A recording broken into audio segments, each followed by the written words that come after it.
नमस्कार, आदाब, सत श्री अकाल दोस्तों। स्वागत है आप सभी का आपके अपने चैनल पे। आज जो है मैं आप लोगों के लिए लेके आई हूँ एक न्यू टॉपिक। आज हम पढ़ेंगे एनसीईआरटी बुक्स में क्लास 6 की बुक को। ठीक है, तो देखिए ये आप लोग स्क्रीन पे देख रहे हो, ये मैंने एनसीईआरटी ऐप को डाउनलोड किया है। अगर आप लोग इंग्लिश मीडियम के तो आप इंग्लिश में भी इसको डाउनलोड कर सकते हैं प्ले स्टोर से। इस एनसीईआरटी की ऐप में आपको पूरी क्लास 1 से 12 तक सब बुक्स मिल जाती हैं, जिसको आप एक बार डाउनलोड करके बाद में पढ़ सकते हैं ऑफलाइन। तो यहाँ पे देखिए हम क्लास 6 की बुक पढ़ रहे हैं, तो मैंने इसको क्लिक किया तो यहाँ पे आपका पूरा आ गया। सारे जितने भी सब्जेक्ट आपके क्लास 6 में वो सारे ओपन हो गए। तो मुझे पढ़ना है सोशल स्टडी के बारे में आज हम पढ़ेंगे। तो मैंने सामाजिक अध्ययन को इसको ओपन किया। इसकी 4 बुक्स आती हैं, जिसमें कि आज हम स्टडी करने जा रहे हैं सामाजिक और राजनीतिक जीवन पे। इसको देखो इसमें कितने चैप्टर्स है, टोटल 9 यूनिट्स दी हुई हैं, जिसमें कि मैंने सब डाउनलोड कर ली हैं लगभग। और इसमें क्या है कि फ़ायदा ये है कि आप एक बार इसको डाउनलोड कर लेते हैं ना, तो आप फिर इसको आराम से ऑनलाइन भी पढ़ सकते हैं। ठीक है, तो चलिए पहले जो है हम पढ़ने जा रहे हैं विविधता के बारे में। विविधता क्या है? विविधता पहले हम जान लेते हैं। देखो विविधता जिसको हम इंग्लिश में बोलते हैं डाइवर्सिटी। क्या बोलते हैं? डाइवर्सिटी। क्या होती है विविधता, क्या होती है ये डाइवर्सिटी, इसके बारे में हम जानते हैं, लेकिन इसको हम समझेंगे बिल्कुल आसान भाषा में। ठीक है, देखो जो आपकी एनसीईआरटी की बुक्स है ना, इसमें सबसे अच्छी बात मुझे ये लगती है कि यहाँ पे आपको कोई भी जो चैप्टर है ना, वो एक कहानी के माध्यम में समझाया गया है, ताकि आप बिल्कुल आसान भाषा में अपने उस विषय को समझ सकें। ठीक है, तो चलिए जानते हैं कि डाइवर्सिटी क्या होती है। ये मैं शुरुआत करती हूँ आपके अपने घर से। आपके घर में आपके मम्मी पापा हैं, आपके भाई बहन रहते हैं, आपके दादा दादी, आपके कज़न्स सब रहते हैं। ठीक है, तो आपने नोटिस किया होगा कि सबका फेस कट अलग होता है, फेस का कलर अलग होता है, सबके बोलने का तरीका अलग होता है, सबकी चॉइसेस, सबके जो थॉट्स होते हैं, विचार होते हैं, सबके अलग होते हैं, सबके कपड़े, यहाँ तक कि कपड़े पहनने का तरीका सबका अलग होता है। राइट, हमारी जो हॉबीज़ होती हैं अलग अलग होती हैं। ठीक है, आपकी मम्मी अलग तरीके का खाना बनाती है, आपकी दादी का अलग तरीके का खाना बनाती है। कहने का मतलब कि इतनी विविधताएं आपको अपने घर में ही देखने को मिलती हैं। राइट, तो इसी प्रकार से किसी भी समाज में, कोई भी समाज हो सकता है, या जैसे हम एग्जाम्पल के लिए कहें, जैसे हमारा भारत देश है, इसको हम क्या बोलते हैं कि ये विविधताओं का देश है। क्यों बोलते हैं? क्योंकि देखो यहाँ हमारे देश में आप देखेंगे अलग अलग धर्म के लोग अलग अलग वेशभूषा पहनते हैं, सबके कल्चर अलग है, सबके रिलीजन्स अलग हैं। ठीक है, सबका खान पान अलग है। ठीक है, तो ये क्या है, सब अलग अलग तरीके की, सबकी विभिन्न, आप देख सकते हैं सबके पहनने का तरीका, सबके बात करने का तरीका, सबकी भाषाएं, सबकी परंपराएं, रीति रिवाज सब अलग अलग हैं। लेकिन फिर भी क्या है, हम एक ही जगह पे एक देश में रहते हैं। ठीक है, तो ये क्या हो गई? विविधता। समझ में आ रहा है? तो जब क्या होता है, आप इसको बिल्कुल, अगर मैं इसको आसान भाषा में या किसी एक डेफिनेशन के रूप में समझाऊं आपको, तो आप ये कह सकते हैं कि किसी भी एक देश में या फिर समाज में अलग अलग प्रकार के लोग और जो उनका जीवन शैली का होना विविधता कहलाता है। ठीक है, और जैसे कि आप देखो ना, भारत में बहुत सारी भाषाएं बोलते हैं लोग, सबके धर्म अलग होते हैं, लोग अलग अलग प्रकार का भोजन करते हैं। ठीक है, जैसे आप अगर हम इंडिया की बात करते हैं, तो इंडिया में आप देखो साउथ में से सब लोग क्या खाना पसंद करते हैं, ज़्यादातर चावल की चीज़ें बनती है, इडली बनता है, सांभर बनता है, डोसा बनता है, वड़ा बनता है, बोंडे बनते हैं। राइट, ऐसे ही अगर हम नॉर्थ पे जाते हैं तो लोग रोटी भी खाते हैं, चावल तो खाते ही हैं,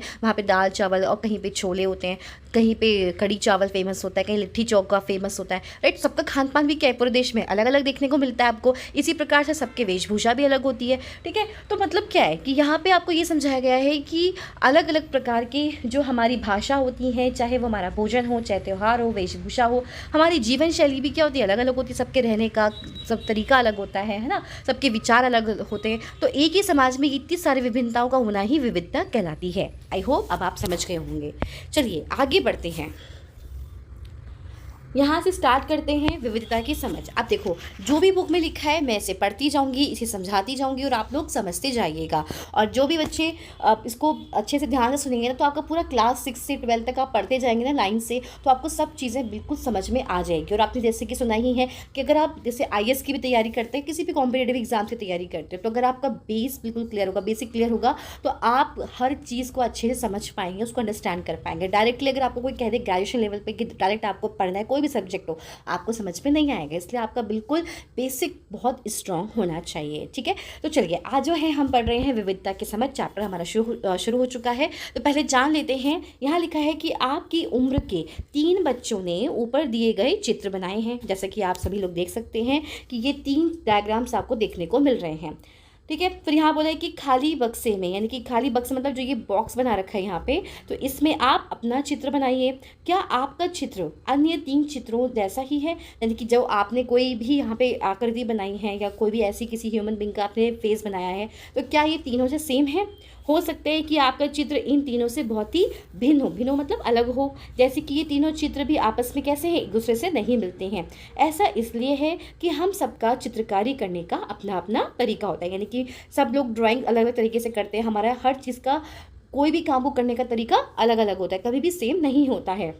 जिस तरह से हमारी चित्रकारी में भिन्नता है, उसी तरह से हमारे रूप रंग में, खान पान आदि में भी भिन्नता है। ठीक है, यहाँ पे आपको ये समझाया गया है। फिर आगे आप लोगों को दिया गया है कि अपने बारे में निम्नलिखित जानकारी दीजिए। यहाँ पे आप जो ये बॉक्स दिख रहे हैं ब्लू कलर का, इस बॉक्स में क्या दिया है कि यहाँ पे आपको फिल करने के लिए कहा गया है, बाहर जाते समय मैं डैश पहनना पसंद करती हूँ या करता हूँ, हो सकता है। ठीक है, तो अब आपको जब भी आप कहीं बाहर जाते हो, ठीक है, तो आप क्या पहनना पसंद करते हैं, यहाँ पे आपको फिल करना है। मैं घर में डैश में बात करती हूँ, तो आप अपने घर में अपने फैमिली मेम्बर से किस में बात करते हैं, किस भाषा में बात करते हो, हिंदी में, उर्दू में, किस में बात करते हो? तो जो भी आपकी भाषा होगी, मदर टंग होगी, आप उसमें बात करते होंगे, तो आपको यहाँ पे फिल करना है। मेरा पसंदीदा खेल डैश है, यानी कि आपका फेवरेट गेम कौन सा है वो आपको यहाँ पे फिल करना है। मुझे डैश के बारे में किताबें पढ़ना पसंद है, तो जिस भी बुक को आपको, जिस तरह की बुक्स पढ़ना पसंद है वो आपको यहाँ पे इस ब्लैंक में फिल करना है। ठीक है, अब आपने क्या किया, ये सारे बॉक्स को फिल कर देना है। ठीक है, फिर अपनी अध्यापिका की सहायता से यह पता कीजिए कि आप में से कितनी साथियों के जवाब एक जैसे हैं।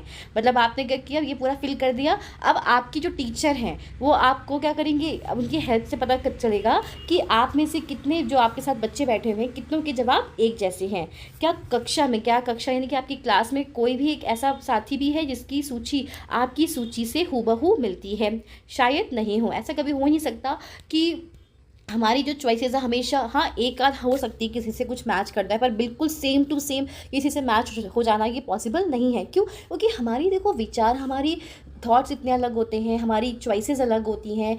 अब अपने भाई बहनों में, हम अपने सगे भाइयों में ही देखो, भाई में, बहनों में, सबकी अलग अलग चॉइसेस होती हैं, राइट।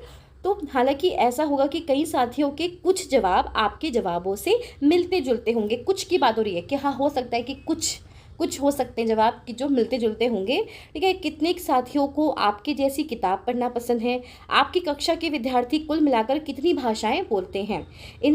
इनसे अब तक आपको यह अंदाज़ा हो गया होगा कि कई मामलों में आप अपने साथियों की तरह हैं और कई मामलों में आप उनसे बिल्कुल अलग हैं। यानी कि कुछ चीज़ें हो सकती हैं मैच हो, कुछ चीज़ें मैच नहीं होगी, तो आपको पता चलेगा कि आप कितना सबसे अलग हैं। ठीक है, चलिए अब आगे आपको एक स्टोरी बताई जा रही है। ठीक है, इसको ध्यान से सुनना बच्चों, ध्यान से सुनना, समझते रहना, आपको ईजिली चैप्टर समझ में आता रहेगा। ठीक है, चलिए यहाँ से अब हम स्टार्ट कर रहे हैं। क्या ऐसे इंसान से दोस्ती करना आपके लिए आसान होगा जो आपसे बहुत भिन्न है? मतलब क्या आप उस इंसान से दोस्ती करना, मतलब आपके लिए क्या इजी होता है जो आपसे बिल्कुल अलग होते हैं? नीचे दी गई कहानी पढ़ें और इस बारे में सोचें। तो चलिए जानते हैं कि क्या दिया गया है इस स्टोरी में, उसको जानते हैं। मैंने इसे एक मजाक की तरह लिया, मजाक जो कि फटे पुराने कपड़े पहने उस छोटे से लड़के के लिए था जो जनपद के भीड़ भाड़ वाले चौराहे की लाल बत्ती पर अखबार बेचता था। ठीक है, यानी कि यहाँ पे कोई अपनी कहानी बता रहा है कि मैंने एक जो लड़का था, ठीक है, जिसने एक पुराने से फटे हुए कपड़े पहने हुए थे, जो वहाँ पे चौराहे पे, क्या सड़क के चौराहे पर क्या कर रहा था, जहाँ पे रेड लाइट होती है वहाँ पे वो अखबार बेचता था। मैं जब भी वहाँ से साइकिल से गुजरता वह अंग्रेजी का अखबार हाथ में लहराते हुए मेरे पीछे भागता और उस दिन की सुर्खियों को हिंदी अंग्रेजी के मिले जुले शब्दों में चिल्लाकर सुनाता रहता। इस बार मैं पटरी के सहारे रुका और मैंने उससे हिंदी का अखबार मांगा। उसका मुँह खुला रह गया। उसने पूछा, मतलब आपको हिंदी आती है? मतलब यहाँ पे एक व्यक्ति है जो बता रहा है कि जब भी वो वहाँ से जाता है सड़क से, तो वहाँ पे जो रेड लाइट पड़ती है, जब वो वहाँ पे रुकता है तो वो एक लड़के को नोटिस करता है जिसने फटे पुराने से कपड़े पहने हुए होते हैं, वो अखबार बेचता है और वो हिंदी और इंग्लिश को टूटे फूटे जो भी उसको आती है उसको मिला करके वो क्या करता है, उस दिन की जो भी न्यूज़ होती है तो चिल्ला चिल्ला कर सुनाता रहता है। तो इससे क्या होता है, एक अटेंशन क्रिएट होता है ना, कि जो आसपास जो लोग रुके हुए उनका एकदम अट्रैक्शन जाता है कि किस बारे में है, चलो उनको क्यूरियोसिटी होती है, तो फिर वो क्या करते हैं, न्यूज़पेपर को खरीदते हैं। ठीक है ना, तो ऐसे ही वो चिल्लाकर वो क्या करता था, हिंदी में और इंग्लिश में क्या करता था, वो उस दिन की जो भी न्यूज़ होती थी उसको चिल्ला चिल्लाकर वहाँ पे सुनाता था। तो वो बता रहे हैं कि इस बार मैं क्या हुआ, उस बार वहाँ पे मैं पटरी के सहारे मैं वहाँ पे रुका और मैंने उससे क्या मांगा, मैंने उससे हिंदी का अखबार मांगा। तो वो मुझे देखता रह गया और उसने मुझे पूछा कि क्या आपको हिंदी आती है। तो मैंने उसको पैसे, बिल्कुल मैंने अखबार के पैसे देते हुए कहा। तो मैंने उसको क्या कहा, हाँ मेरे को हिंदी आती है। क्यों, तुमने क्या सोचा। वह रुका, पर आप लगते तो बड़े अंग्रेज हैं। वह बोला, मतलब कि आप हिंदी पढ़ भी सकते हैं। तो फिर क्या हुआ, जो वो अखबार बेचने वाला जो वो लड़का था उसने इनसे पूछा, इस साइकिल वाले से पूछा कि मतलब जो साइकिल वाला था, तो उसने उससे पूछा कि क्यों, तुमने क्या सोचा। तो वो बोलता है कि पर आप बिल्कुल, आप लगते तो क्या हैं, बड़े अंग्रेज हैं, ऐसा लगता है दिखने में कि आप तो बिल्कुल अंग्रेज हैं, तो क्या मतलब आप हिंदी पढ़ भी सकते हैं। तो फिर इस साइकिल वाले लड़के ने कहा कि हाँ बिल्कुल पढ़ सकता हूँ। इस बार मैं थोड़ा अधीर होते हुए बोला, मैं हिंदी बोल सकता हूँ, पढ़ सकता हूँ और लिख भी सकता हूँ। मैंने स्कूल में दूसरे सब्जेक्ट के साथ हिंदी पढ़ी है। तो वो जो ये बच्चा आपको दिख रहा है साइकिल पे, तो ये बोलता है कि हाँ, कि मैं पढ़ भी सकता हूँ, मुझे हिंदी बोलनी भी आती है, पढ़ भी सकता हूँ और लिख भी सकता हूँ। तो मैंने स्कूल में जो और जो सब्जेक्ट्स होते हैं उनके साथ मैंने हिंदी पढ़ी है। चलिए आगे जानते हैं क्या होता है। फिर आता है एक सब्जेक्ट। उसने पूछा सब्जेक्ट, ठीक है। अब जो कभी स्कूल नहीं गया तो उसको मैं क्या समझाता कि सब्जेक्ट क्या होता है।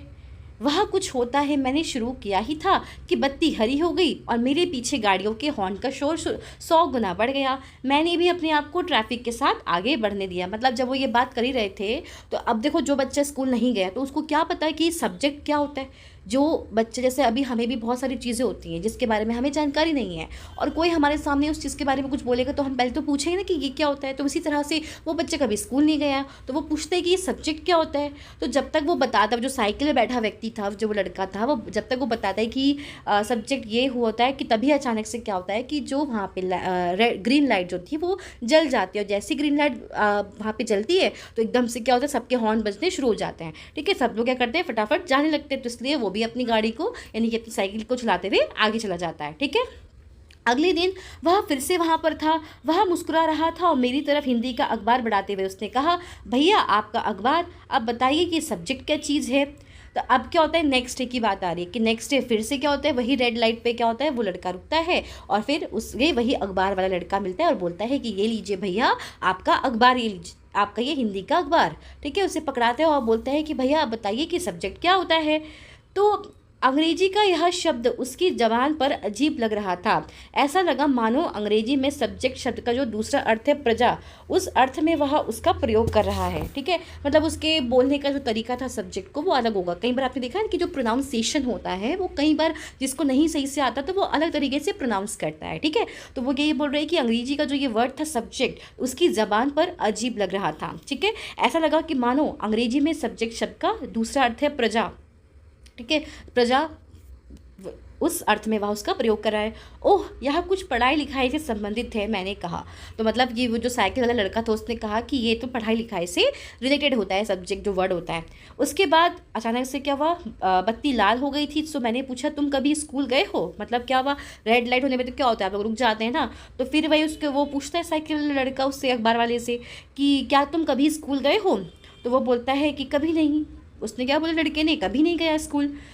फिर बात बढ़ाते हुए उसने गर्व से कहा कि मैं जब इतना ऊंचा था तभी से मैंने काम करना शुरू कर दिया था।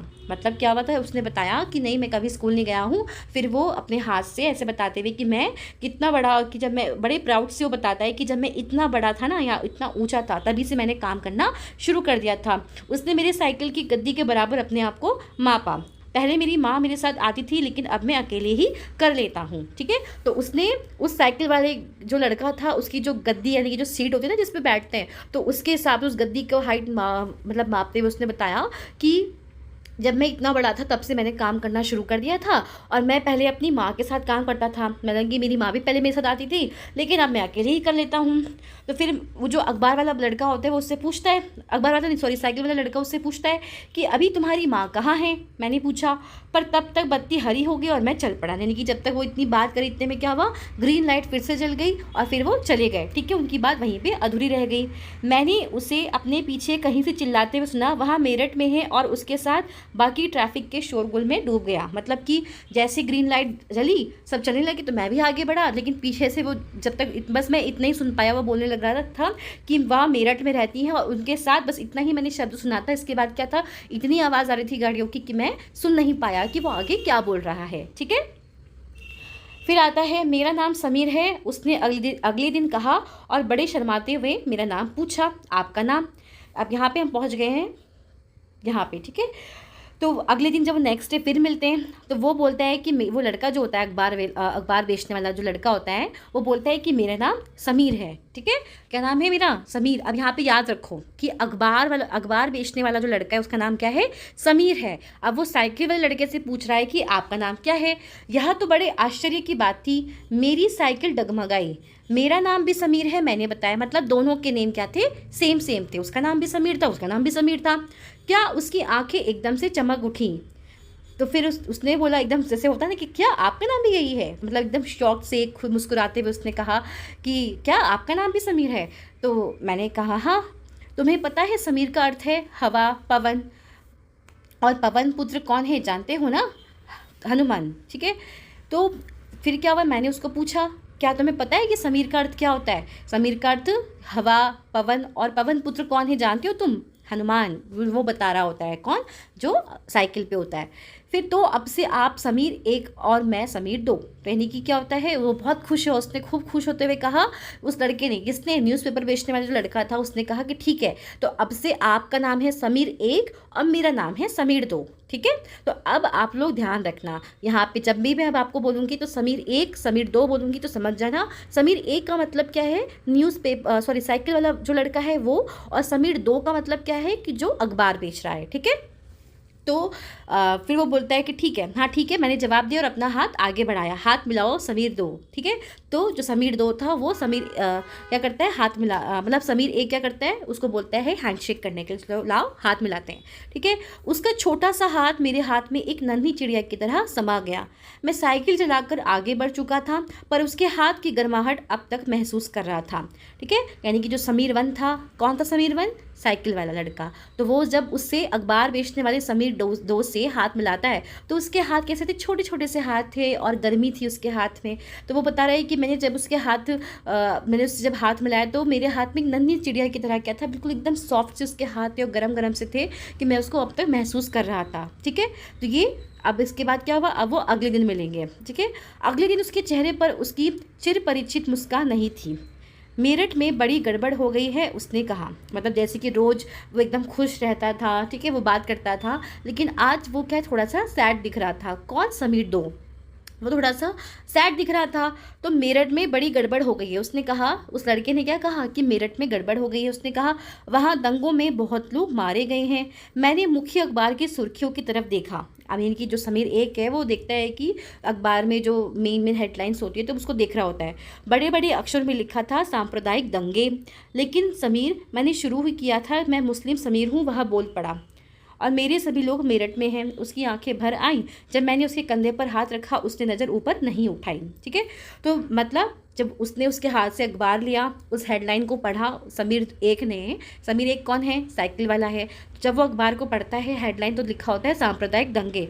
ठीक है, लेकिन जैसे ही वो बोलने लगा लेकिन समीर, तो क्या हुआ, अचानक से उसने बोला कि मैं मुस्लिम समीर हूँ, मैं हिंदू नहीं, मैं मुस्लिम हूँ। ठीक है, और मेरे जितने भी लोग हैं सब मेरठ में रहते हैं। वो लड़का बोलता है, अखबार बेचने वाला लड़का। ठीक है, तो उसकी आंखों में आंसू आ जाते हैं। और फिर जब मैंने उसके कंधे पर, यानी कि जो समीर एक था साइकिल वाला, जब उसके कंधे पर हाथ रखता है तो वो अपनी नज़रों को ऊपर नहीं उठाता है। ठीक है, अच्छा, यहाँ पे आप लोगों से क्वेश्चन ये पूछा है कि समीर एक और समीर दो में कोई 3 अंतर लिखिए। क्या ये अंतर उन्हें दोस्त बनने से रोक पाए? अच्छा, अभी तक आपने जो पढ़ा उसके हिसाब से आपके दिमाग में क्या चल रहा है, क्या डिफरेंस दिख रहा है उनको, क्या दिख रहा है? आप खुद सोचो। पहला तो ये कि जो समीर एक है वो पढ़ा लिखा है। ठीक है, और जो दूसरा समीर दो है वो क्या है, वो पढ़ा लिखा नहीं है। ठीक है, और वो जो समीर एक है वो हिंदू है और समीर दो क्या है, वो मुस्लिम है। तीसरा चीज़ क्या है, वो उसके पास साइकिल है, मतलब अच्छा उसका बैकग्राउंड अच्छा है, लेकिन वो उसे बैकग्राउंड उसका थोड़ा सा सही नहीं है, वो गरीब है। ठीक है, जिस वजह से उसको अखबार बेचना पड़ रहा है। तो ऐसे ही आपसे पूछा है कि क्या ये अंतर, जो उन दोनों में ये अंतर है, क्या उनको ये दोस्त बनने से रोक पाएंगे? अच्छा मुझे आप खुद बताओ कि क्या ये सब चीज़ें मैटर करती हैं किसी दोस्ती के लिए? कोई गरीब है या अमीर है, क्या ये कोई दोस्ती में मैटर रखती है? नहीं ना। इंसान अच्छा होना चाहिए, चाहे वो किसी भी धर्म का हो, किसी भी जाति का हो। हमारा व्यवहार एक दूसरे के प्रति अच्छा होना चाहिए कि हम एक दूसरे का हमेशा सुख दुख में साथ, एक दूसरे की प्रॉब्लम्स में एक साथ खड़े रहें, एक दूसरे का साथ दें। यही मैटर करता है, ना कि किसी का अमीर होना, गरीब होना, राइट। तो यहाँ पे ये दिया गया है फिलहाल। कोई बात नहीं, आप लोग मुझे सुन रहे हैं तो आपके क्या थॉट्स से आप कमेंट पे लिख के ज़रूर बताना, ठीक है। चलो आगे बढ़ते हैं। अगले दिन वह चौराहे पर नहीं था। अब यहाँ पे आ गए। अब क्या वो नेक्स्ट डे क्या होता है? अब देखो, रोज़ आप कहीं से जाते हो, आप किसी को देखते हो, रोज़ देखते हो, ठीक है। मान लो कोई आपसे स्माइली पास करता है तो आपको थोड़ा अच्छा लगता है जब भी वहाँ पे जाते हो। अचानक से किसी दिन हमें वो दिखता नहीं तो हम थोड़ा सा परेशान हो जाते हैं ना कि अरे वो कहाँ चले गए, दिख नहीं रहे, है ना। और कई बार क्या होता है, हम पूछने लगते हैं किसी से। तो ऐसे क्या होता है कि नेक्स्ट डे वो वहाँ पे चौराहे पर लड़का नहीं था समीर दो, ना उसके अगले दिन वहाँ दिखा और ना आगे फिर कभी। अंग्रेजी या हिंदी का कोई अखबार मुझे नहीं बता सकता कि मेरा समीर दो आखिर कहाँ गया, ठीक है।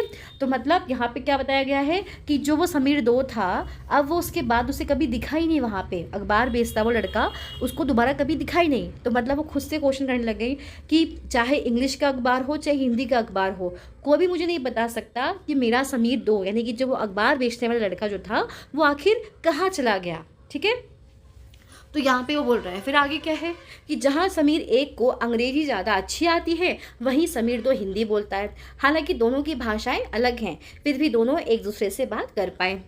उन्होंने इसके लिए प्रयास किया क्योंकि उनके लिए बात करना महत्वपूर्ण था। मतलब यहाँ पे आपको देखो क्या समझाया गया है कि समीर एक को अंग्रेजी यानी कि इंग्लिश अच्छे से आती थी और समीर दो को हिंदी आती थी।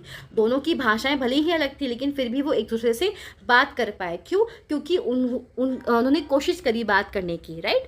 क्योंकि बात करना क्या था, इंपॉर्टेंट था। समीर एक और समीर दो की धार्मिक और सांस्कृतिक पृष्ठभूमियाँ भी अलग है। जहाँ समीर एक हिंदू है वहीं समीर दो क्या था, मुसलमान है। दोनों में दोस्ती हुई क्योंकि दोनों दोस्ती करना चाहते थे।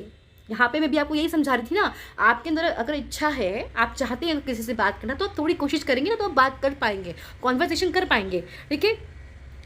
खान पान, पहनावा, धर्म, भाषा आदि की ये विविधता के पहलू हैं। मतलब कि ये अलग अलग एक फैक्टर्स हैं डाइवर्सिटी के, ठीक है। लेकिन अगर आप सच में किसी से बात करना चाहते हैं, दोस्ती करना चाहते हैं, जब तो वो चाहे किसी भी धर्म का हो, जाति का हो, कोई भी भाषा बोलते हैं, आप कर सकते हो। क्योंकि अगर आपके अंदर इच्छा है तो आप कर सकते हैं, ठीक है।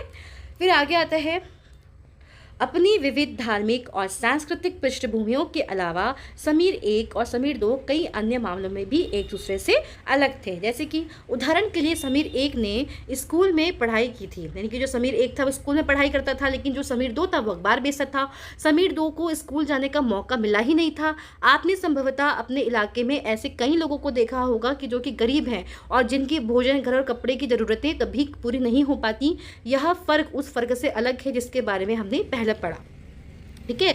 मतलब क्या होता है कि एक फ़र्क तो ये हो गया कि आप समाज में, आप किसी मतलब कि आप भाषा में, आप किसी से वेशभूषा में, जाति में, धर्म में, ठीक है, खान पान में, पहनावे में अलग हो सकते हैं। तो ये तो एक फैक्टर्स हैं, ठीक है। उससे ये एक अलग चीज़ है। लेकिन जो हम ये बात कर रहे हैं कि भाई कोई गरीब है या अमीर है, मान लो कोई गरीब है लेकिन वो उसके पास पैसे ही नहीं है स्कूल जाने के लिए, ठीक है, ये उसके पास पैसे ही नहीं है, उसे कभी स्कूल जाने का मौका ही नहीं मिला। क्योंकि जो हमारी बेसिक नीड्स होती है, रोटी कपड़ा मकान, वही उसके फुलफिल नहीं हो पा रहे हैं, तो वो कैसे स्कूल जाएगा, राइट। तो यहाँ पे आपको ये बताया गया है कि वो गरीब है, उसके भोजन, घर और कपड़े की ज़रूरतें भी पूरी नहीं हो पाती हैं। तो ये जो फ़र्क है ये उससे फ़र्क से अलग है, जो भी आपने पहले बात करी ना उससे ये अलग है, ठीक है।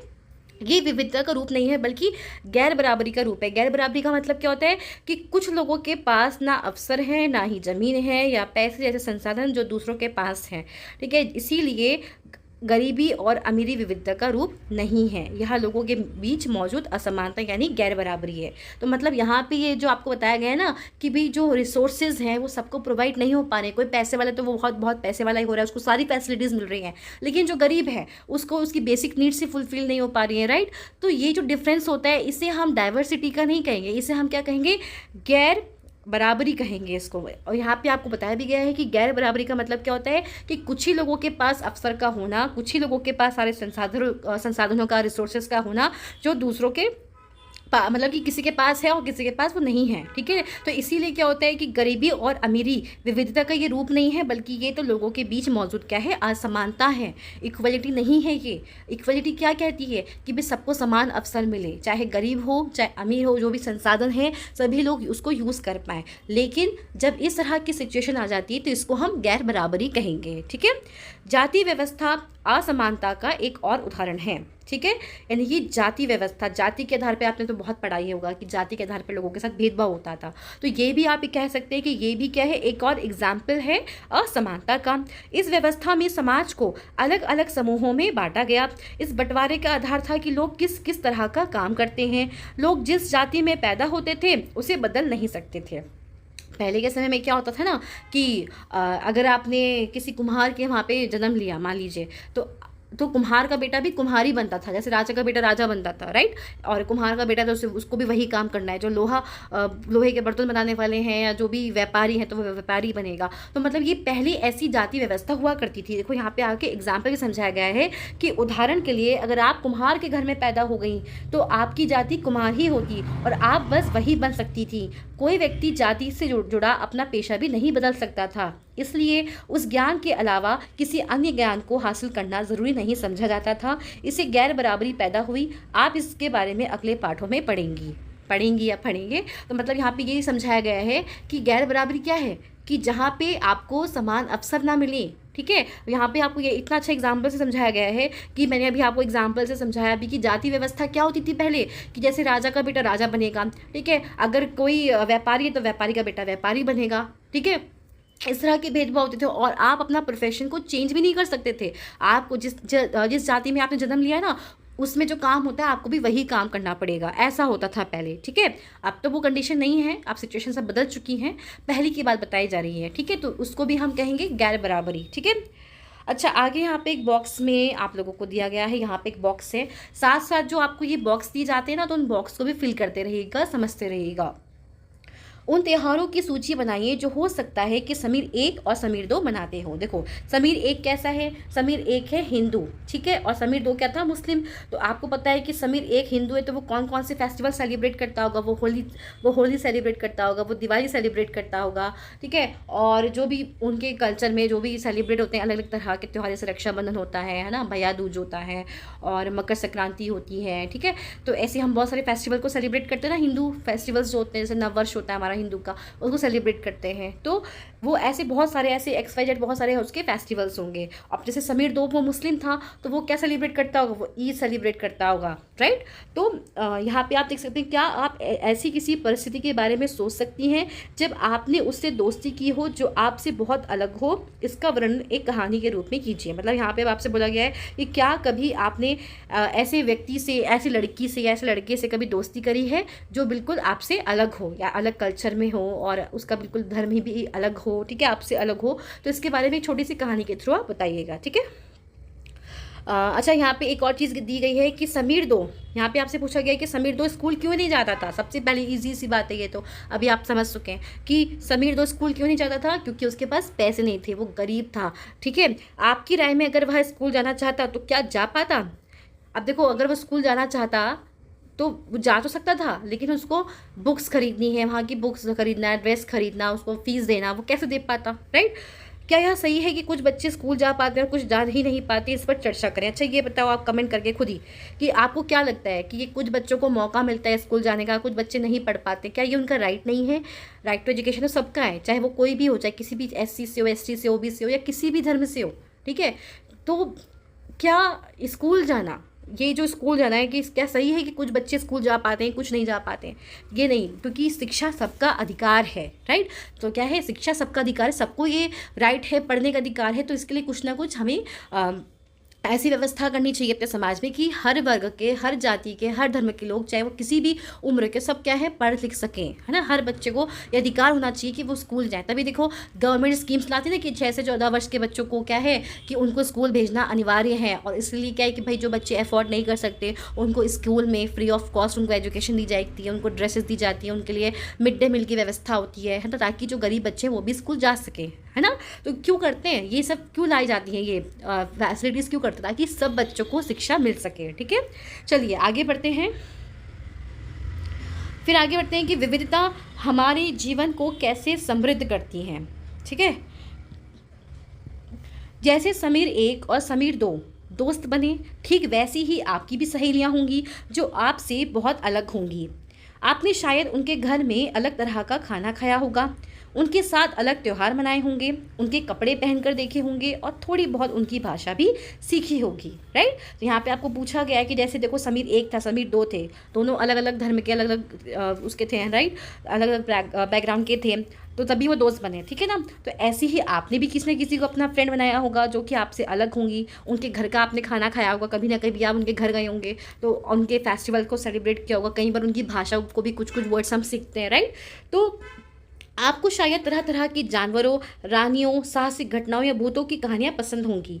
संभव है कि आपको खुद कहानी बनाना भी पसंद होगा। मतलब यहाँ पे आपसे एक एक्सपेक्ट किया जा रहा है कि आपको ऐसे बहुत अच्छा लगता होगा कि जानवरों की कहानियाँ सुनना, राजा रानी की कहानियाँ सुनना पसंद होगा, कुछ अच्छी अच्छी जो हमारी घटनाएँ होती हैं, साहसिक घटनाएँ, उनके बारे में सुनना या भूतों की कहानियाँ सुनना पसंद होगा। कई बार बहुत से लोगों को कहानियाँ लिखना, बनाना भी पसंद होता है।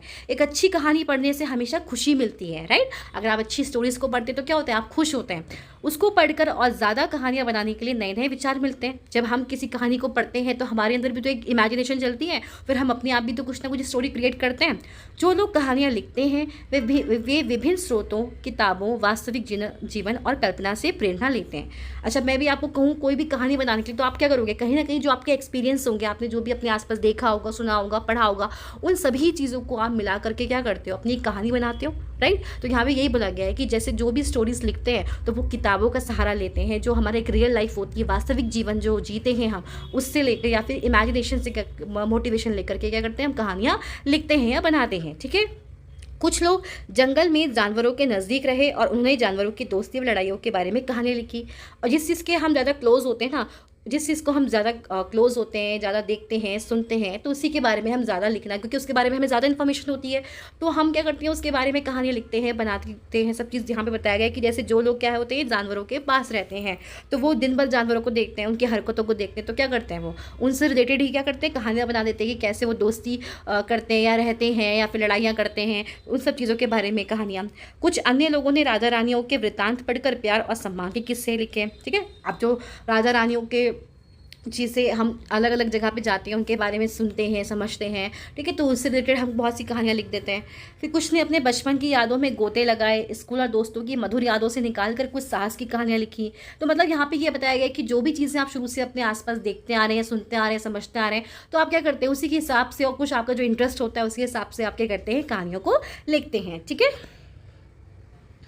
अच्छा, यहाँ पे आपको एक और चीज़ दी गई है, सूची बनाइए कि आपने भारत के अलग अलग प्रांतों मतलब कि अलग अलग स्टेट्स के कौन कौन से व्यंजन खाए हैं। मतलब आपको एक लिस्ट बनानी है कि आपने अलग अलग स्टेट्स पे कौन कौन से अलग अलग तरह के व्यंजन खाए, उनकी आपको एक लिस्ट बनानी है। जैसे कि आपने एक साइड लिखा स्टेट का नेम और वहाँ पर जो अपनी डिश खाई है उसको लिखना है। ठीक है, अपनी मातृभाषा के अलावा उन भाषाओं की सूची बनाइए जिनके आप कुछ शब्द भी जानती हो। ठीक है, और अब आपको क्या करना है, और आपको एक अलग से लिस्ट भी बनाना है कि जो आपने अपनी मातृभाषा के अलावा, यानी कि जो आपकी मेन लैंग्वेज है, मदर टंग है, उसके अलावा आपने कौन कौन से भाषा की शब्द सीखे हैं, आपने कुछ, तो उनके बारे में भी लिखना है कि हाँ, इस शब्द को मैंने कहाँ से सीखा है, किस भाषा से सीखा है, तो उसकी भी आपको एक लिस्ट बनानी है। ठीक है, यहाँ पे ये बोला गया है। चलिए आगे बात करते हैं।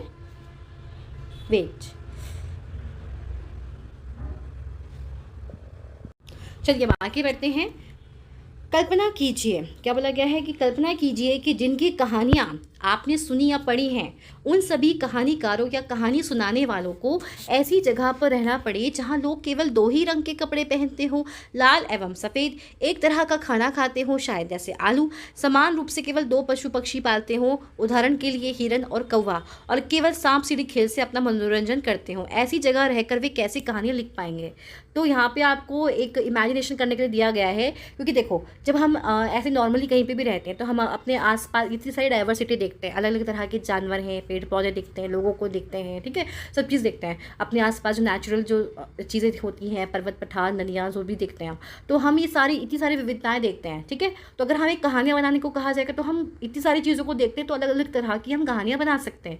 लेकिन आपको बोला गया है कि आप इमेजिन करिए कि जो लोग ये कहानी लिखते हैं, अगर उनको जो कहानी लिखते हैं या सुनाते हैं उनको किसी ऐसी जगह पे रहना पड़े जहाँ पे केवल क्या है, लोग दो ही तरह के कपड़े पहनते हैं, दो रंग के, जैसे कि लाल और सफ़ेद रंग के ही कपड़े पहनते हैं लोग, जो एक ही तरह का खाना खाते हैं, मान लो सिर्फ आलू ही खाते हैं लोग खाने में, ठीक है, और केवल दो पशु पक्षी यानी कि हिरन को और कौवा को पालते हैं, और केवल एक सांप सीढ़ी का खेल खेलता हो। तो अगर आप उन लोगों को कहेंगे कहानियाँ लिखने के लिए तो वो क्या करेंगे, आप खुद सोचो। वो क्या करेंगे कि जो ये सब चीज़ें उनके आसपास होंगी ना, बस इसी से रिलेटेड क्या करेंगे, वो अपनी कहानियों में उन्हीं चीज़ों के बारे में मेंशन करेंगे, क्योंकि उन्होंने वही चीज़ को देखा है, उसी चीज़ को उन्होंने महसूस किया है, राइट। तो उनकी इमेजिनेशन में तो वही चीज़ें रहेंगी ना जिस चीज़ को वो अपने आसपास देख रहे हैं, राइट। ये चीज़ है। चलिए अब यहाँ पे आपको एक और चीज़ दी गई है। मान लीजिए कि आप एक चित्रकार या कहानीकार हैं, जिस जगह पर रहती हैं, ऐसी जगह के जीवन पर एक कहानी लिखी है या चित्र बनाए हैं, ठीक है। तो आपको भी एक थोड़ा सा एक काम करने के लिए दिया गया है, तो आप पढ़ के कर सकते हैं, ठीक है।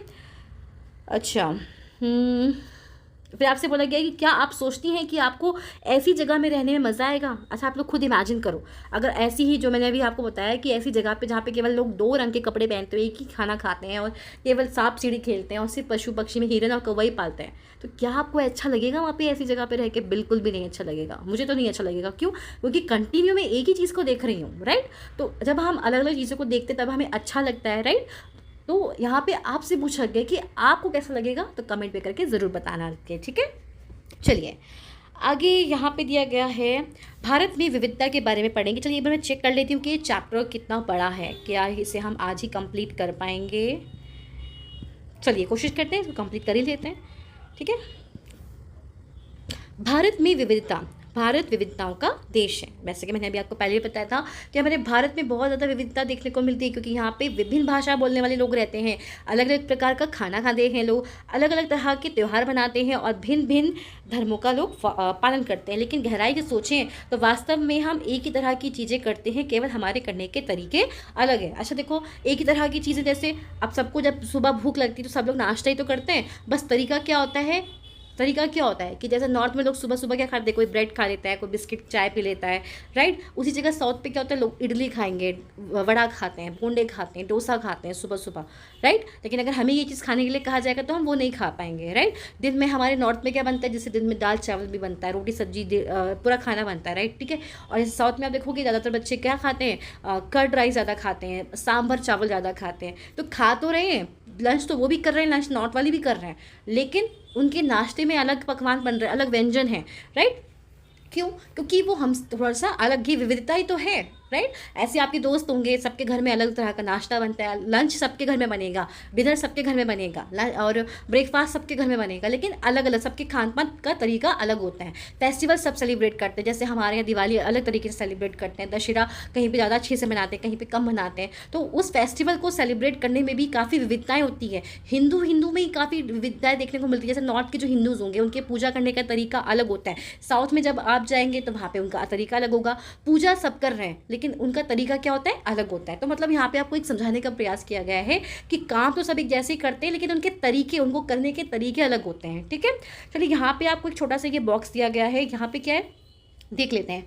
भारत के लोग विविध तरीकों से नीचे लिखे काम करते हैं। यहाँ उनमें से एक तरीका बताया गया है, दो और तरीके लिखे, जैसे कि यहाँ पे देखो लिखा है, ठीक है, कि जैसे कि प्रार्थना, अब देखो प्रार्थना सब करते हैं, चाहे हिंदू हो, मुस्लिम हो, सिख हो, ईसाई हो, राइट। तो पूजा सब करते हैं, लेकिन सबके करने का तरीका अलग होता है। जैसे हिंदूज़ में क्या करते हैं, भक्ति गीत गाना, ठीक है। तो जैसे जो हिंदूज़ होते हैं वो सुबह सुबह क्या करते हैं, भक्ति गीत सुनते हैं, राइट। तो ऐसी ही सुबह सुबह जैसे मुस्लिम्स में अजान होती है, ठीक है, और जैसे हमारे सिख्स होते हैं तो वो लोग क्या करते हैं, अपनी गुरु ग्रंथ को पढ़ते हैं, ईसाई जो अपने चर्च जाते हैं वो प्रेयर करते हैं, ठीक है। ऐसे ही जैसे शादी करना, अब शादी करने में जैसे हमारे तरीके से अलग तरीके से होती है, सबके सामने, है ना, शादी जैसे अग्नि के सामने पंडित हमारी शादी करवाते हैं। तो ऐसी कहीं पे अलग तरीके से दे रखा है यहाँ पे कि अदालत के रजिस्टर में दस्तखत करना, ठीक है, या कहीं पे किसी की चर्च में शादी होती है, किसी की हमारे कहाँ पे अलग तरीके से जैसे सबकी शादी होती है, गुरुद्वारे में होती है।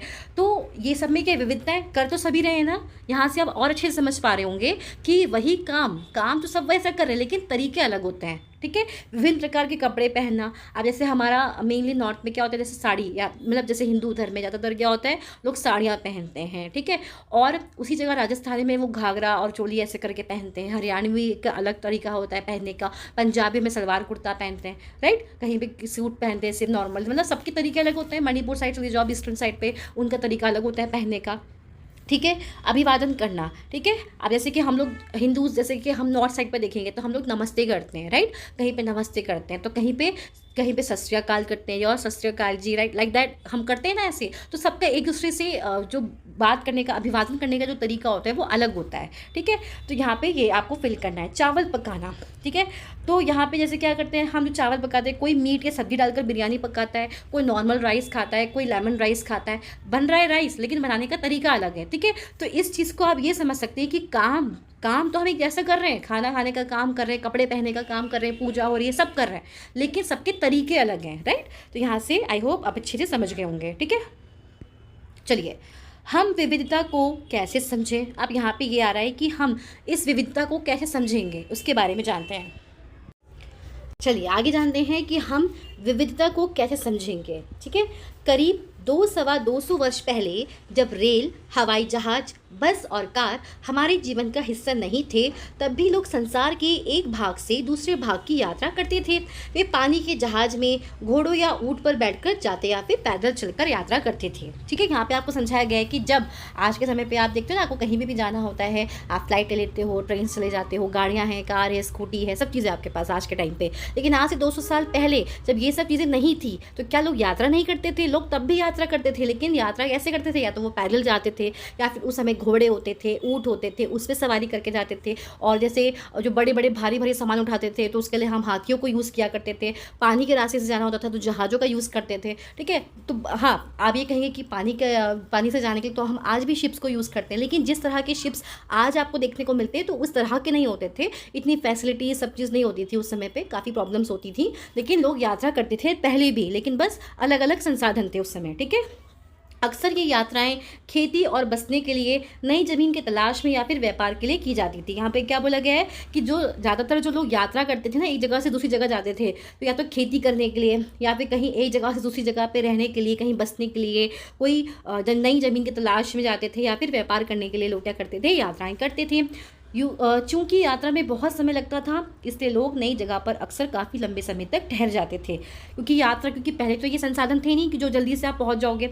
लोग पैदल चल के, या जो भी जैसे गाड़ी वगैरह यूज़ करते थे, मतलब घोड़ा गाड़ी या ऊँट या गाय, बैल, इन सब में बैलगाड़ी वगैरह यूज़ करते थे, तो ये इतनी फास्ट तो चलती नहीं थी, है ना, वो धीरे धीरे चलती थी। तो क्या होता था कि यात्रा करने में इतना लंबा समय लगता था कि लोग जब किसी नए स्थान पर जाते थे तो काफ़ी लंबा रुक कर आते थे। इसी प्रकार से आपने देखा होगा, कभी पुराने नाटकों में आपने देखा होगा, दिखाते हैं जैसे पुरानी ज़माने का, तो कि वो बोलते थे ना कि हाँ, परदेश गया है, तो कोई 1 साल बाद लौट रहा है, कोई 6 महीने बाद लौट रहा है। क्यों? क्योंकि यात्रा करने में काफ़ी टाइम लग जाता था। ठीक है, और उसके बाद इसीलिए वो लंबे समय तक रुक के तब आते थे। इसके अलावा सूखे और अकाल के कारण भी कई बार लोग क्या करते थे, अपना घर बार छोड़ देते थे। उन्हें जब पेट भर खाना तक नहीं मिलता था तो वे नई जगह पर जाकर बस जाते थे। कुछ लोग काम की तलाश में और कुछ युद्ध के कारण घर छोड़ देते थे। लोग जब नई जगह में बसना शुरू करते थे तो उनके रहन सहन में थोड़ा सा बदलाव आ जाता था, क्योंकि देखो कहीं भी नई जगह पे आप आ रहे हो, रह रहे हो, तो थोड़ा सा आपको टाइम लगता है अपने आप को एडजस्ट करने में उस माहौल में। कुछ चीज़ें वे नई जगह की अपना लेते थे और कुछ चीज़ों में वे पुराने डर्रे पर ही चलते रहते थे। मतलब होता है ना कि हम लोग कहीं पर अलग जगह पर जाके रहते हैं, जैसे कि वहाँ पर अलग कल्चर के लोग रहते हैं, तो क्या होता है, शुरू में हमें थोड़ा सा अलग लगता है, लेकिन धीरे धीरे क्या करते हैं, हम कुछ उनके कल्चर्स को, और हमारे जो चलते ही हैं कल्चर्स, तो हम उनको अपनाते हैं। ठीक है, अपने आप आत्मसात करते हैं, आप कह सकते हैं कि उसको भी हम अपने लाइफस्टाइल का एक हिस्सा बना लेते हैं। ठीक है, इस तरह उनकी भाषा, भोजन, संगीत, धर्म आदि में नए और पुराने का मिश्रण होता रहता था। समझ रहे हो? अच्छा, कभी आपने देखा होगा कि मान लो कोई एक नेपाली भाषा बोल रहा है, वो हिंदी बोल रहा है, अब क्या होता है, धीरे धीरे करके वो उधर साइड पे गया, मान लो नेपाल साइड पे गया, वहाँ पे सब लोग नेपाली बोलते हैं, तो कहीं ना कहीं धीरे धीरे करके क्या होता है, उसके बोलने के तरीके में बदलाव आने लगता है, वो चीज़ों को सीखने लगता है, उसे और भाषा भी आने लगती है, उनके कल्चर के बारे में पता चलता है, तो कुछ अच्छी चीज़ें होती है जिसको हम क्या करते हैं, अपने अंदर भी लाने लगते हैं। राइट, तो ये क्या है, ये बताया गया है आपको, यहाँ ये समझाया गया है कि जब हम किसी नई जगह पर जाते हैं तो वहाँ के जो नए रीति रिवाज होते हैं, कल्चर्स होते हैं, उसको भी धीरे धीरे देखते हैं, हम सीखते हैं, और हम भी फॉलो करना मतलब शुरू कर देते हैं। ठीक है, यानी कि हमारे धर्म में, हमारे कल्चर में क्या होता है, ये नए और पुराने दोनों का ही जो हमारा कल्चर होता है, मिश्रण होता रहता है। उनकी संस्कृति और नई जगह की संस्कृति में आदान प्रदान होता है। अब ऐसा नहीं है कि सिर्फ हम ही दूसरों से लेते हैं, हमसे भी बहुत से लोग कुछ दूसरा सीखते हैं। ठीक है, और धीरे धीरे करके मिश्रित यानी मिली जुली संस्कृति उभरती है। ठीक है, अब इसको एक एग्जाम्पल से ले लो, मान लो कि एक नॉर्थ का बंदा है, ठीक है, नॉर्थ की लड़की है मान लो, और वो शादी उसकी मान लो क्या होती है, साउथ में हो जाती है। एग्जाम्पल के थ्रू मैं आपको समझा रही हूँ, ठीक है। तो उसका जो खाना बनाने का तरीका था नॉर्थ में अलग था, साउथ में अलग तरीके का खाना बनाते हैं। लेकिन क्या हुआ कि धीरे धीरे करके वो रहने लगी, उसने अपना भी जो उसका टेस्ट जो था नॉर्थ का उसने वो भी खिलाया, तो लोगों को वो भी पसंद आया, तो लोगों ने उसको भी अपनाया। फिर उसने वहाँ का भी कल्चर सीखा, किस तरह से वो लोग पूजा पाठ करते हैं, खाना बनाते, तो उसने उनके कल्चर को भी सीखा, उसको भी अपनाया। तो ये क्या हुआ, इस तरह से मिलीजुली हमारी नई संस्कृति का उजागर होता है, ठीक है। मिलीजुली संस्कृति चलती है। समझ में आया? आगे बढ़ते हैं। अगर अलग अलग क्षेत्रों का इतिहास देखें तो हमें पता चलेगा कि किस तरह से विभिन्न सांस्कृतिक प्रभावों ने वहाँ की जीवन और संस्कृति को आकार देने में योगदान किया है। इस तरह से कई क्षेत्र अपने विशिष्ट इतिहास के कारण विविधता संपन्न हो जाते थे। विविधता से संपन्न क्यों? क्योंकि किसी क्षेत्र में जब अलग अलग धर्म के बहुत सारे लोग, जाति के लोग सब एक साथ रहते हैं, मिलजुल कर अच्छे से रहते हैं, तो क्या होता है, विविधता में संपन्नता आती है, ठीक है।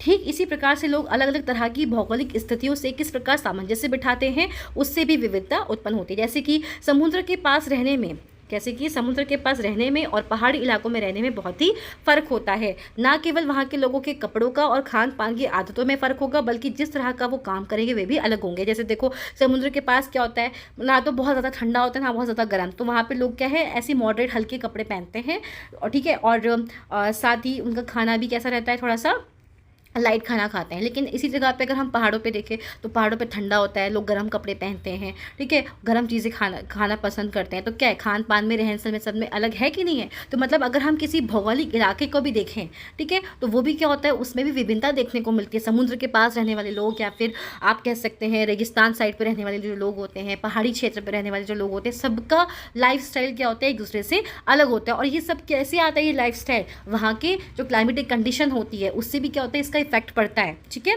शहरों में अक्सर लोग यहाँ भूल जाते हैं कि उनका जीवन उनके भौतिक वातावरण से किस तरह गहराई से जुड़ा हुआ है। ऐसा इसलिए कि शहरों में लोग विरले ही अपनी सब्जी अनाज उगाते हैं, वे इन चीज़ों के लिए बाज़ार पर ही निर्भर रहते हैं। मतलब क्या होता है कि जैसे शहर, वैसे भी देखो अगर शहर में देखा जाए, लोगों के पास इतने प्लेसेस तो होता नहीं है, बिल्डिंग्स में लोग रहते हैं, इतनी जगह तो होती नहीं जो खेती करेंगे, कुछ उगाएंगे। और दूसरा चीज़, उनके पास समय भी नहीं होता, ठीक है, समय भी नहीं होता, बिजी भी होते हैं, और फिर वो सोचते हैं इतना खर्चा क्यों करना है, सब मिल तो रहा है, मतलब आसपास जाके मार्केट से जाके कुछ ना कुछ सामान खरीद के ले आएंगे। उसी जगह अगर गाँव में होंगे आप, आपके पास थोड़ी सी ज़मीन भी होगी ना, तो आप सोचोगे कि चलो इसमें मैं कुछ उगा देते हैं, है ना। तो आप लोगों को क्या सोचोगे कि भाई हम अपना एक होता है ना फ्रेश वेजिटेबल्स, फ्रेश फ्रूट्स खाने की आदत होती है हम लोगों को जो गांव में रहते हैं, ठीक है। इसी जगह अगर आप शहरों में देखें तो शहरों में लोग इतने बिजी होते हैं और वो पूरी तरह से वो बाजार पे डिपेंड होते हैं, ठीक है। नहीं तो अगर किसी के पास प्लेस है छोटा, अगर बालकनी भी है, तो छोटे बहुत वो प्लांट्स उगा सकते हैं, लेकिन नहीं करते, वो इतना प्रेफर नहीं करते हैं, वो सीधे जाते हैं मार्केट में जाकर के सामान ले आते हैं, ठीक है। तो यहाँ पे भी आपको समझाया गया ये चीज़। आइए भारत के दो भागों लद्दाख और केरल के उदाहरण के जरिए यह समझने की कोशिश करें कि किसी क्षेत्र की विविधता पर उसकी ऐतिहासिक और भौगोलिक कारकों का क्या असर पड़ता है। मतलब कि लद्दाख, ये लद्दाख हो गया आपका, जो अभी आपका ये देखो यहाँ पे इसकी लोकेशन की अगर हम बात करते हैं तो यहाँ पे देखो, यहाँ की तरफ लद्दाख पड़ता है ना आपके, यहाँ पे लद्दाख जम्मू कश्मीर के पास में, वहाँ पे लद्दाख आ गया, और केरल नीचे साउथ की तरफ। तो दोनों की लोकेशन अलग अलग है, ये नॉर्थ में है और ये कहाँ है, साउथ में, ठीक है। तो ये नॉर्थ में, ये आपका साउथ में केरल। तो इसके एग्जाम्पल के थ्रू आपको यहाँ पे समझाया गया है कि किसी क्षेत्र की विविधता पर उसके ऐतिहासिक और भौगोलिक कारकों का क्या असर पड़ता है। चलिए देखेंगे, ठीक है। पहले हम जान रहे हैं लद्दाख के बारे में, ठीक है, ध्यान से सुनते रहिएगा बच्चों। लद्दाख के बारे में क्या बताया गया है, ये जो लद्दाख है वो जम्मू और कश्मीर के पूर्व में पहाड़ियों में बसा एक रेगिस्तानी इलाका है। कैसा इलाका है, रेगिस्तानी। देखो यहाँ फोटो में भी आप देख लो, क्या आपको इतनी ग्रीनरी दिख रही है? नहीं। यहाँ पे देखो कैसे ये पहाड़ भी देख रहे हो कैसे दिख रहे हैं, यहाँ पे कुछ ज़्यादा कुछ पेड़ पौधे नहीं है, देख रहे हो, एकदम पेड़ पौधे भी नहीं है, बिल्कुल ये हल्की हल्की छोटी छोटी सी बस घास दिख रही है आपको। तो कैसा है कि रेगिस्तानी इलाका है, यहाँ पर बहुत ही कम खेती संभव है क्योंकि इस क्षेत्र में बारिश बिल्कुल भी नहीं होती है। यह इलाका ये जो इलाका है ये हर वर्ष क्या होता है, काफ़ी लंबे समय तक बर्फ़ से ढका रहता है। इस क्षेत्र में बहुत ही कम पेड़ उग पाते हैं। पीने के पानी के लिए लोग गर्मी के महीनों में पिघलने वाली बर्फ़ पर निर्भर रहते हैं, यानी कि पूरे साल भर ज़्यादातर क्या होता है, ये ज़्यादातर महीनों में ये जो लद्दाख है हमेशा बर्फ़ से ढका हुआ होता है, और गर्मियों में जब ये थोड़ी सी बर्फ़ पिघलती है ना तो उस पानी को कलेक्ट करते हैं लोग, किसके लिए, पीने के लिए यूज़ करते हैं, ठीक है। और बारिश भी नहीं होती है, बारिश नहीं होगी तो क्या होगा, आपके फसल नहीं होगी। फसल के लिए कोई भी आपको अनाज उगाना है उसके लिए आपको क्या चाहिए, पानी चाहिए, लेकिन यहाँ बारिश ही नहीं होती है तो इसलिए फसल भी नहीं होती है। यहाँ के लोग क्या करते हैं, एक खास किस्म की बकरी पालते हैं जिससे पश्मीना ऊन मिलता है। पश्मीना, ये आपने सुना होगा कि ये बहुत ही महंगा होता है ये, ठीक है। और कहते हैं ये इतना पतला होता है, मतलब जितना आप 4 की 6 स्वेटर के बराबर इसमें इतनी गर्मी होती है। मतलब जैसे आपने 6 स्वेटर पहने ना, तो उतनी गर्मी आपको केवल इस एक पश्मीना शॉल से मिल जाती है, और ये बहुत ही सॉफ्ट होता है और पतला होता है। ठीक है, तो यहाँ पे बताया गया है कि ये ऊन क्या होती है, कीमती है, इसलिए पश्मीना शॉल बड़ी महंगी होती है। ये क्या करते हैं, दोबारा पढ़ते हैं कि यहाँ के लोग क्या करते हैं, खास किस्म की बकरी पालते हैं जिससे पश्मीना ऊन मिलता है। उस बकरी के जो बाल होते हैं ना, उससे मिलता है वो पश्मीना ऊन। ठीक है, ये ऊन जो होता है ये बहुत ही ज़्यादा कॉस्टली होता है, इसलिए पश्मीना शॉल बड़ी ही महंगी होती है। लद्दाख के लोग बड़ी सावधानी से इस ऊन को इकट्ठा करके कश्मीर के व्यापारियों को बेच देते हैं। मुख्यतः कश्मीर में ही पश्मीना शॉलें बुनी जाती हैं। मतलब ये लोग बकरी को पालते हैं, उससे जो ऊन मिलती है उसको इकट्ठा करते हैं, और जो कश्मीर के जो बुनकर होते हैं उनको बेच देते हैं, और वो लोग शॉल बनाने का काम करते हैं। तो मतलब शॉल बनाने का काम कहाँ होता है, कश्मीर में। यहाँ के लोग क्या करते हैं, दूध से बने पदार्थ जैसे कि मक्खन है, चीज़, खास तरह का छेना एवं मांस खाते हैं यहाँ के लोग। हर परिवार के पास कुछ गाय, बकरी और याक होती है, क्योंकि देखो उनको कुछ ना कुछ चाहिए। अब फल सब्जियाँ तो हो नहीं रही है, तो वो क्या करेंगे, एनिमल प्रोडक्ट्स पे तो डिपेंड रहेंगे। उनका मीट खा के, उनका वही फ्लैश मतलब खा करके, और जो अंडे हैं या दूध हैं उसको खा के जिंदा रहते हैं। रेगिस्तान होने का मतलब ये नहीं कि व्यापारी यहाँ आने के लिए आकर्षित नहीं हुए हैं। लद्दाख तो व्यापार के लिए एक अच्छा रास्ता बना गया है, क्योंकि यहाँ पे कई घाटियाँ हैं जिनसे गुजरकर मध्य एशिया के काफिले उस इलाके में पहुँचते थे, जिसे आज तिब्बत कहते हैं। मतलब कि ऐसा नहीं है कि रेगिस्तान है तो क्या लोग यहाँ पे जाते नहीं होंगे, या टूरिस्ट को अट्रैक्ट नहीं करता ये प्लेस। यहाँ पे क्या है, घाटियाँ, वैलीज होती हैं। दो पहाड़ों के बीच में जो नीचे समतल स्थान होता है ना, प्लेन एरिया, उसको हम घाटी बोलते हैं। ठीक है, तो यहाँ पे क्या है कि जो लोग हमारा मिडल एशिया वाला जो रीजन है, जैसे कि तिब्बत वाला जो साइड है, वहाँ पे जाने के लिए लोग इन्हीं रास्तों को यूज़ करते हैं। ठीक है, पहले भी यूज़ करते थे, जिसे आज तिब्बत कहते हैं। ये काफिले अपने साथ मसाले, कच्चा रेशम, दरिया आदि लेकर चलते थे। यानी कि जो ये काफिले जाते हैं, अब क्या होता है, अब यहाँ पे आपको पैसा भी तो चाहिए, तो आपने क्या किया, यहाँ पे ये सारी चीज़ें बनाई, दरिया बनाई रेशम की, ठीक है, मसाले जो भी हमने तैयार किए, तो फिर इसको क्या करते हैं, एक जगह से दूसरी जगह लेके जाते हैं। तो यहाँ से जो काफिले होते थे अपने साथ मसाले, कच्चा रेशम, दरिया, ऐसी बहुत सारी चीज़ें लेकर चलते थे। लद्दाख के रास्ते ही बौद्ध धर्म तिब्बत पहुंचा। यानी कि लद्दाख के रास्ते से ही क्या होता कि जो हम बौद्ध धर्म जो है हमारा, जिसको अपनाते हैं लोग बौद्ध धर्म, तो ये तिब्बत पहुंच जाता है। कहाँ से, लद्दाख के रास्ते ही। लद्दाख को छोटा तिब्बत भी कहते हैं। करीब 400 साल पहले यहाँ पर लोगों का इस्लाम धर्म से परिचय हुआ, और अब यहाँ अच्छी खासी संख्या में मुसलमान रहते हैं। ठीक है, लद्दाख में गानों और कविताओं का बहुत ही समृद्ध मौखिक संग्रह है। तिब्बत का ग्रंथ केसर सागर, देखो ये ना इम्पोर्टेंट है, आपसे बच्चों पूछा जा सकता है। ठीक है, आपसे ये भी पूछा जा सकता है कि पश्मीना ऊन कहाँ मिलती है, लद्दाख में। उसको बुना कहाँ पे जाता है, कश्मीर में। फिर यहाँ पे आपको पूछा गया है कि तिब्बत का ग्रंथ कौन सा है, वो जो केसर सागा लद्दाख में काफ़ी प्रचलित है। तो तिब्बत का वो कौन सा ग्रंथ है जो लद्दाख में काफ़ी प्रचलित है, उसका नाम क्या है, केसर सागा। यहाँ पे ऐसी क्वेश्चन बनते हैं, तभी आपको बोला जाता है कि एनसीईआरटी को आप अच्छे से पढ़ें। उसके स्थानीय रूप को मुसलमान और बौद्ध दोनों ही लोग गाते हैं और उस पर नाटक खेलते हैं। मतलब कि यहाँ पे क्या बताया गया आपको कि लद्दाख में जो गाने और कविताएँ हैं उसका बहुत ही समृद्ध मौखिक संग्रह है। मतलब कि ओरली क्या है, एक पीढ़ी से दूसरी पीढ़ी सब क्या करते हैं, वो सीखते जाते हैं, बोलते जाते हैं। ठीक है, और जो तिब्बत का ग्रंथ है केसर सागा, वो काफ़ी फेमस है लद्दाख में।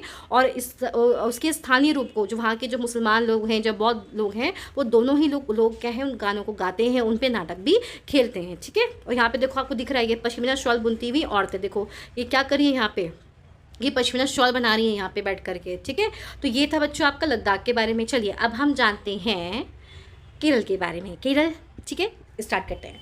केरल जो है भारत के दक्षिण पश्चिमी कोने में बसा हुआ राज्य, यानी कि ये जो आपको जैसे इंडिया है तो यहाँ की तरफ बसा हुआ, दक्षिण पश्चिम में बसा हुआ आपका केरल है। ठीक है, यहाँ एक तरफ समुद्र से घिरा हुआ है और दूसरी तरफ ये पहाड़ियों से। मतलब कि एक साइड तो यहाँ पे देखो, यहाँ पे क्या अरेबियन सी आता है, ठीक है, और यहाँ की तरफ बाकी इधर की साइड क्या आते हैं, पहाड़ आते हैं। ठीक है, तो ये एक तरफ समुद्र से घिरा हुआ है और दूसरी तरफ ये पहाड़ियों से घिरा हुआ है।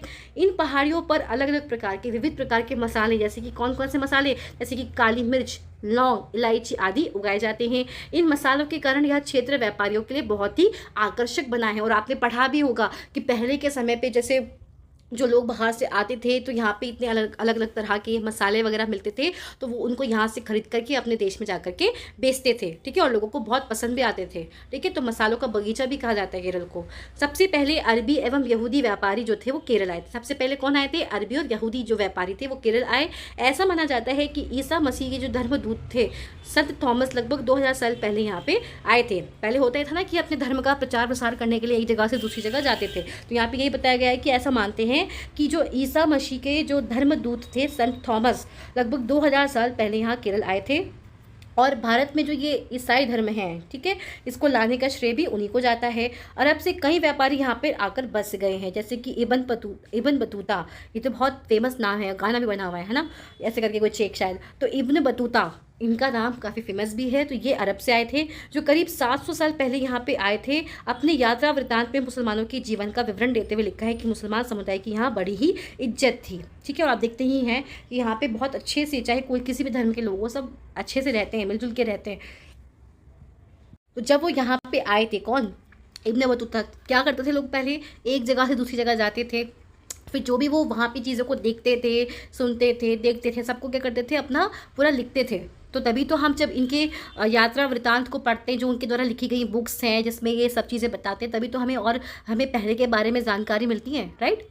तो ऐसे ही जब इब्न बतूता यहाँ आए थे तो उन्होंने यहाँ पे देखा कि यहाँ पे उन्होंने अपने यात्रा वृत्तांत में बताया कि यहाँ पे मुसलमानों का जीवन का विवरण देते हुए उन्होंने लिखा कि यहाँ पे जो मुसलमान हैं, मुसलमान समुदाय की यहाँ पे बहुत ही इज्जत करी जाती है। फिर ऐसे ही वास्को डी गामा जो आए थे, ठीक है, ये पानी के जहाज़ से यहाँ पहुँचे तो पुर्तगालियों ने यूरोप से भारत तक का समुद्री रास्ता जाना था।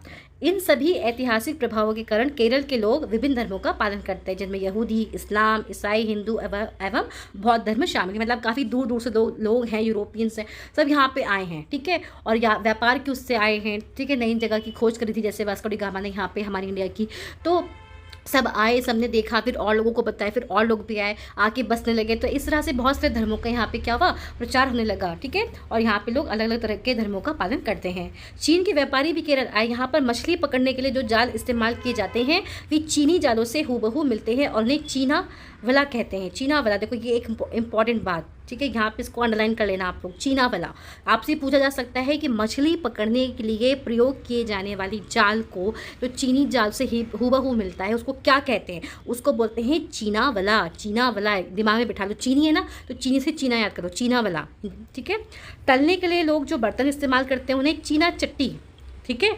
इसमें चीन शब्द इस बात की ओर इशारा करता है कि उसकी उत्पत्ति कहाँ हुई होगी, ठीक है, चीन से ये पता चल रहा है। तो तलने के लिए, यानी कि जो वो फ्राइड करने के लिए यूज़ करते हैं बर्तन, वो बर्तन को क्या बोलते हैं, चीना चट्टी, ठीक है। और जो जिससे मछली पकड़ते हैं उस जाल को चीना वला, ठीक है। तो इसके नाम से आपको पता चल रहा है ना कि चीन से ही आया ये, ठीक है। केरल की उपजाऊ जमीन और जलवायु चावल की खेती के लिए बहुत ही उपयुक्त होता है और वहाँ के ज़्यादातर लोग क्या खाते हैं, मछली, सब्जी और चावल खाते हैं। मैंने आपको बताया ना हर जगह का अलग खान पान सब होता है। तो यहाँ पे लोग ज़्यादातर, क्योंकि समुद्र के पास है तो मछली ज़्यादा पकड़ते हैं और मछली चावल ज़्यादा खाते हैं, ठीक है। मछली चावल और ज़्यादा खाया जाता है यहाँ पे, ठीक है। तो यहाँ पे जो मैंने अभी आपको ये बताया है, एक तो ये चीना वाला और ये चीना चट्टी, ये दोनों बिल्कुल याद रखना। और यहाँ पे देखो दिखाया भी है, ये जो जाल जिससे ये मछली पकड़ रहे हैं तो यही है वो चीना वाला, ठीक है।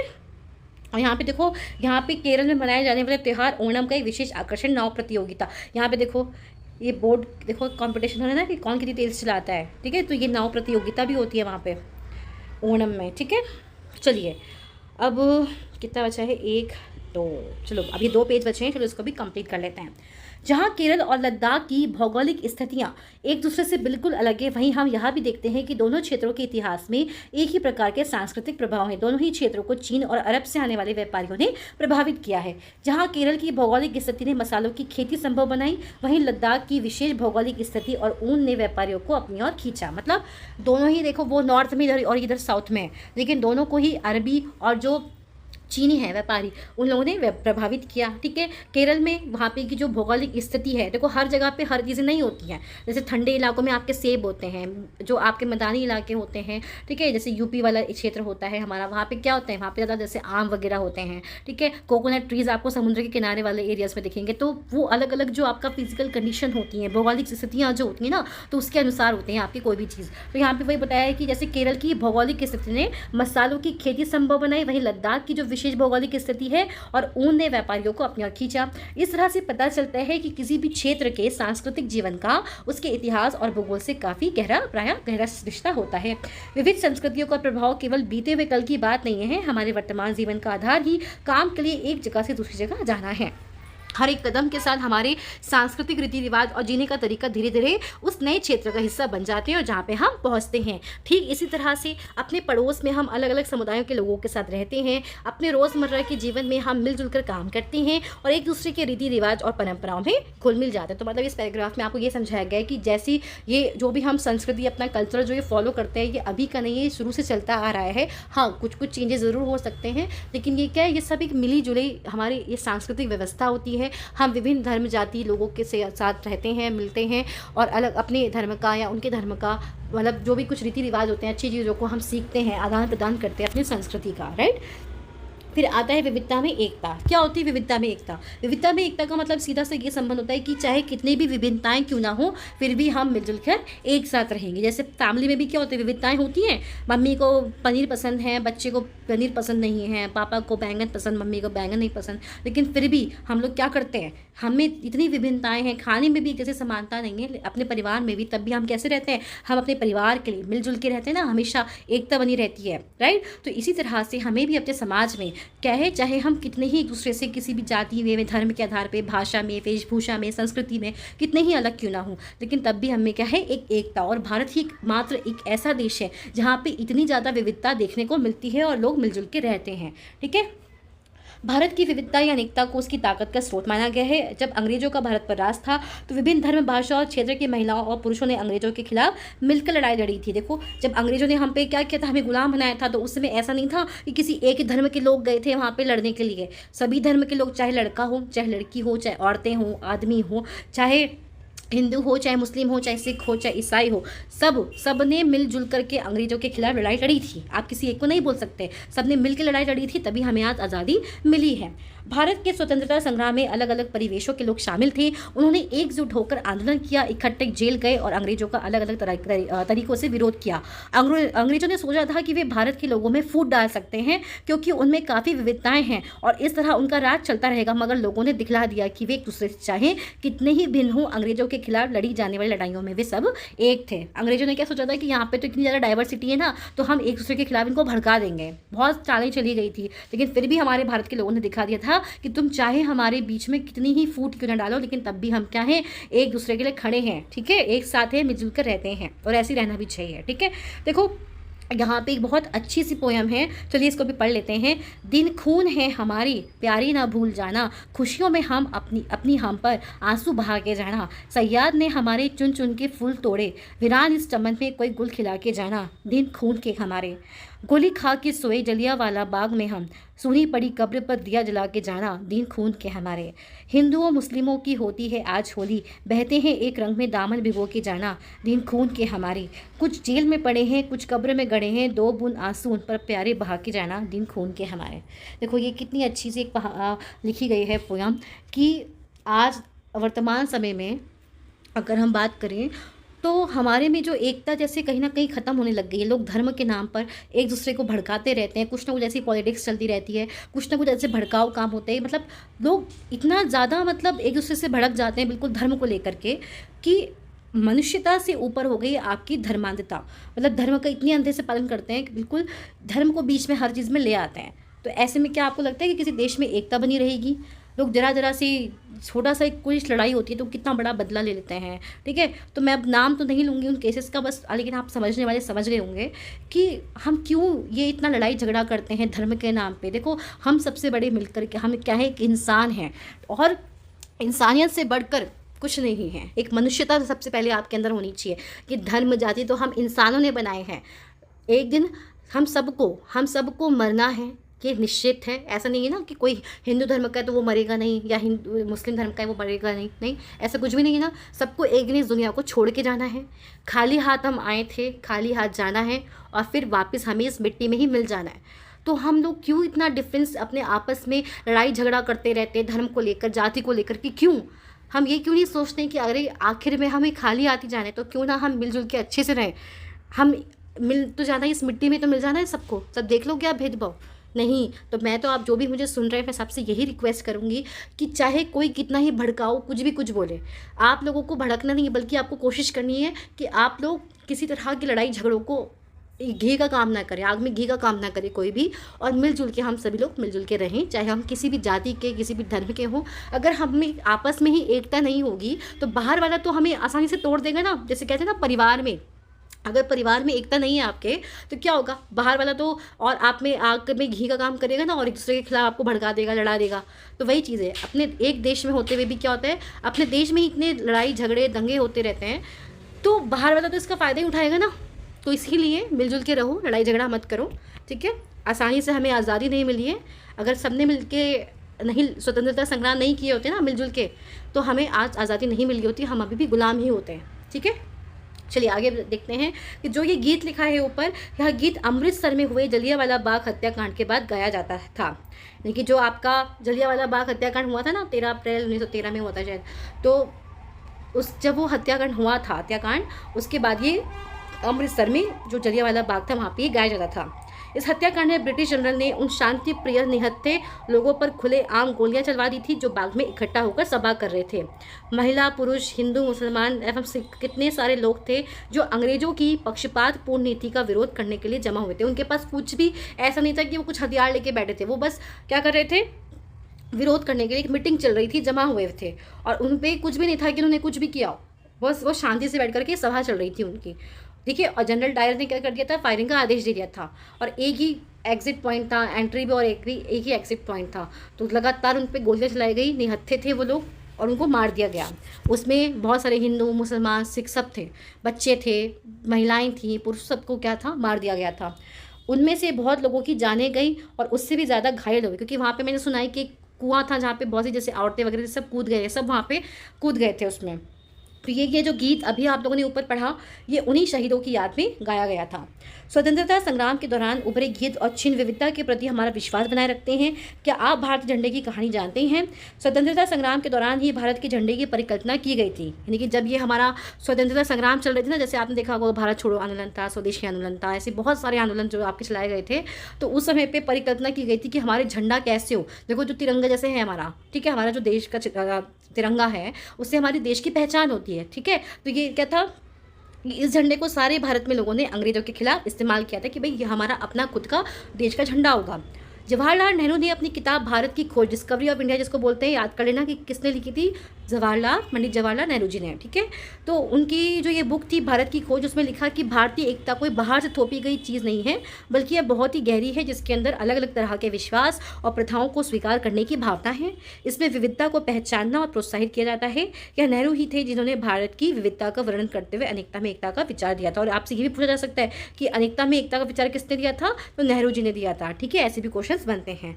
फिर रविंद्रनाथ टैगोर द्वारा रचित हमारा राष्ट्रगान भी भारतीय एकता का ही एक ही अभिव्यक्ति। राष्ट्रगान किसने लिखा था, रविंद्रनाथ टैगोर ने, ठीक है।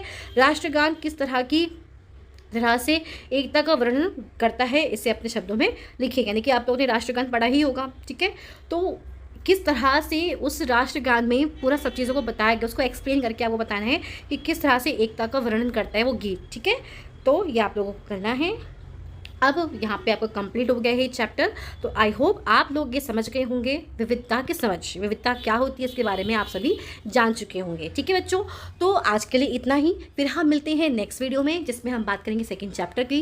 लेकिन आप लोगों से एक रिक्वेस्ट है कि जो भी लोग मुझे सुन रहे हैं, वीडियो अच्छा लगा हो तो इसे और बच्चों को शेयर करना ना भूलें, मतलब जो भी आपके रिलेटिव्स हैं सबको शेयर करिएगा बच्चों, और सब्सक्राइब करना मत भूलिएगा, ठीक है। चलिए मिलते हैं नेक्स्ट वीडियो में एक न्यू टॉपिक के साथ, तब तक के लिए धन्यवाद।